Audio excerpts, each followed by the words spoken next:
चराग या शमा, इसे हम कहते हैं लुगत शमो, the language of candles। एक ज़बान, एक ताबीर इस चराग के लिए होती है, शमा की। कभी ये शमा उदासी के लिए रोशन किया जाता है, कभी ये शमा खुशी के लिए रोशन किया जाता है, कभी ये शमा जब एक इंसान परेशान होता है, जब इंसान के पास कोई चीज नहीं होती, उसमें इसको सिंबॉलिक लैंग्वेज कहते हैं।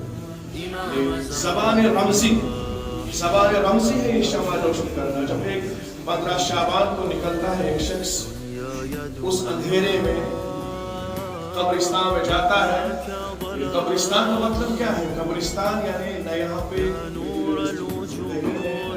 माल है, न यहाँ पे चाह है, न जलाल है, न यहाँ पे मैं कोई हूँ, मेरा आखिरी ठिकाना यही है। और वहाँ पे उस कब्र के तहाने पे एक शमा रोशन करता है, अपने लिए एक उम्मीद की शमा। अभी वारिस अंबिया जिंदा है, अभी मजलूम के रहनुमा जिंदा है, अभी हमारे रहबर कायद जिंदा है, अभी वक्त के इमाम जिंदा है। मुझे नाउम्मीदी से यास और तसाहुल और कुरूद का शिकार नहीं होना है। अभी कोई आने वाला है जो मजलूम की हिमायत करेगा। कभी कभी एक्सप्रेशंस बोले नहीं जाते, ऐसे ही हम रोशन करते हैं। शमा अपने बच्चे को बताना है।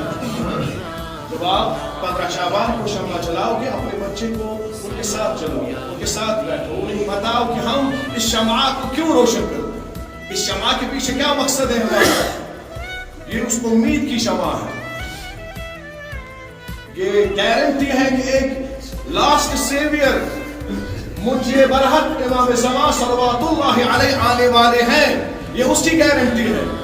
बच्चे को बताओ ये उम्मीद की शमा है, इस उम्मीद की शमा को कभी बुझने नहीं देना, इसे हमेशा अपने सीने में रोशन। मकसद ही होता है बात करते हैं हम शमा को, हम किसी को बताते हैं